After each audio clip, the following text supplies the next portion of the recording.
nongeye kubasuhuza mugira amahoro y'Imana. Ndabakunda cyane ariko Imana yo ikabakunda cyane kurushaho.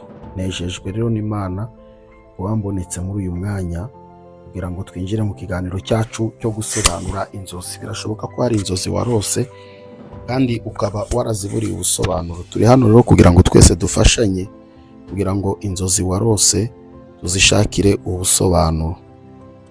Mbibutsa ko buri nzozi yose umuntu arose iba ifite ikivuze, ariko nanone hakaba inzozi z'umuruho, kuko buri Imana ivugana na buri muntu wese uriho uhumeka umwuka w'abazima, ariko Imana ivugana nawe. Ahubwo ikibazo ni uko abantu batamenya uburyo ko Imana ivugana mo nabo, kubera ko ntabwo Imana ivugana n'abantu bakijijwe gusa, nta nubwo Imana ivugana n'abantu basenga amasengesho menshi gusa, ahubwo buri muntu wese uko yaba ameze kose apfa kuba yitwa ikiremwa cy'Imana. Imana ivugana nawe, ikiremwa muntu Imana ivugana nawe.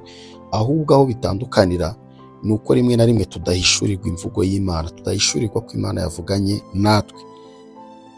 Urugero rwa hafi, hari ibyo Bibiliya ivuga nk'umugabo bita Nebukadinezari. Imana yavuganye nawe, ariko we yabifashe nk'iby'inzozi, ariko ni Imana yarimubwiye iby'ibihe.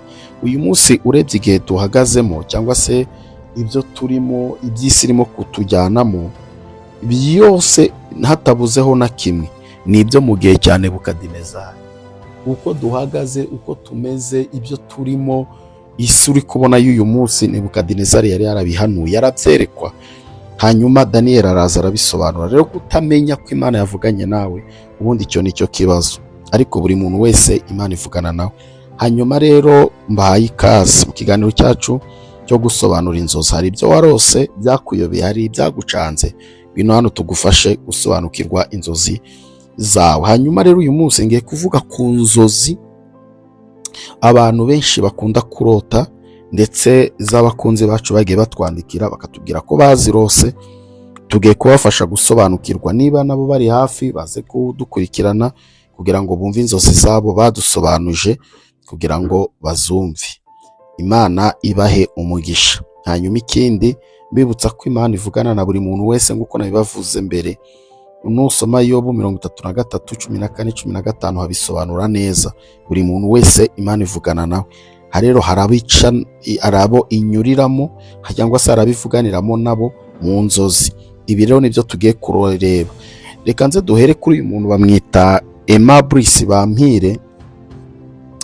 Yaravuze ngo kurota ufite uruhinja kandi waracuze. Ubwo yashaka kubaza ngo mbese uramutse uroswe ufite uruhinja kandi waracuze, utakibyara, warageze mu gihe cyawe cy'ubukure, cya menopause, ese ibi yaba bivuze iki? Ibi bintu bifite icyo bivuze cyane kinini, kuko niba urose ufite uruhinja kandi ntarwo wari wishyizemo muri wowe, ntarwo wari watekereje, ariko ukabona bikuze mu nzozi, biba bivuze ikintu gikomeye. Bisobanura ibintu bibiri by'ingenzi. Cya mbere, biba bivuze ko ufite umwuka wera muri wowe, hari umwuka wera muri wowe, cyangwa se ko hari umwuka wera ugiye guhabwa.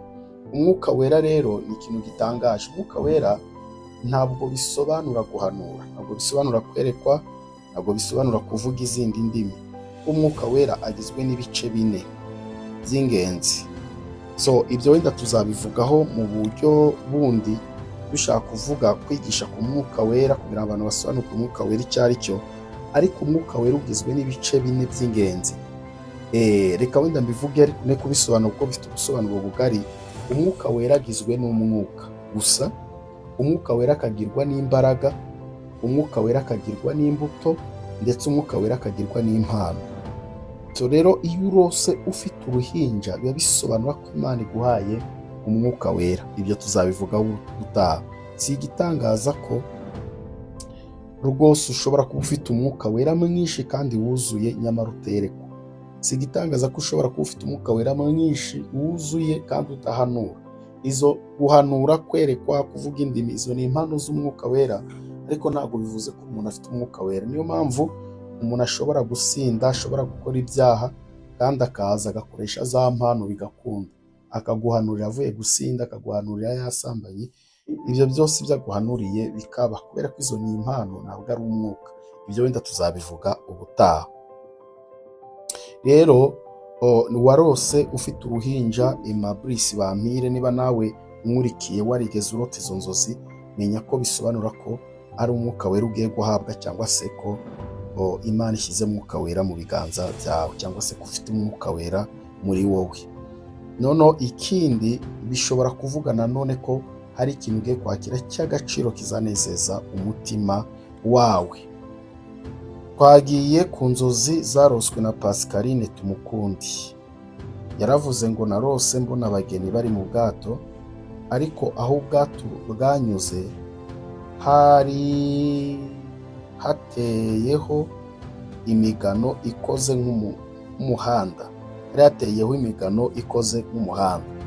Izi nzozi zifite icyo zisobanura kandi gikomeye, ariko ntabwo yasobanuye neza mu nyandiko ye, kubera ko izi nzozi zishobora guhindura ibisobanuro bitewe n'uko umuntu yazirose.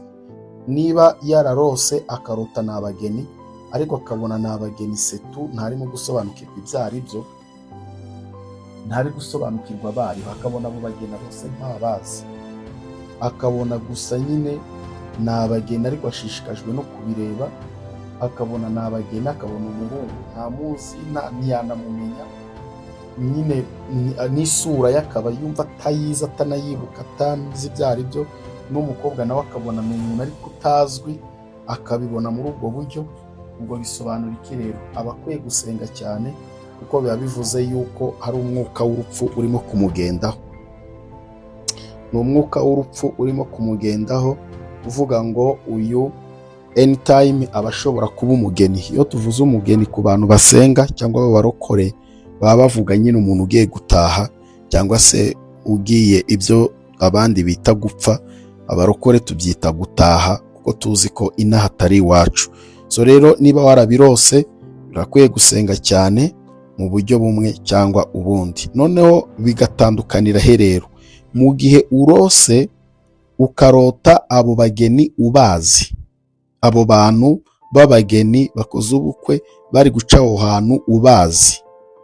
Niba ubarose ubazi, ukarota bari mu bwato, ariko ukajya kubona ukabona banyuze ahantu hasa n'ateye umugano, bakoreye ibintu by'imihanda, biba bivuze yuko ari abantu bazanyura mu bibazo bikomeye, ariko muri ibyo bibazo Imana ikazajya igenda ibacira inzira.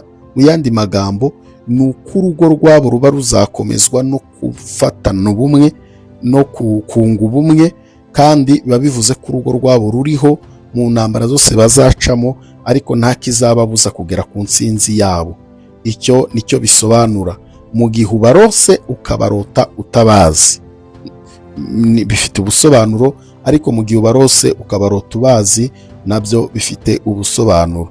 So rero urumva kuko utasobanuye neza icyo warose mo hano, niyo mpamvu ngusobanuriye bitewe n'ibyo. So warekera abo ngabo, abandi ngazabavuga hejuru. Imana ibahe umugisha, ineza y'Imana ibabeho. Hanyuma ndaje nsobanure n'izindi nzozi. Ejo nzazivuga inzozi z'abandi bantu nabo barose kandi zikunda kurotwa n'abantu benshi. Mugubwe neza, Imana ikomeze ibarinde. Ndabakunda. Shalom.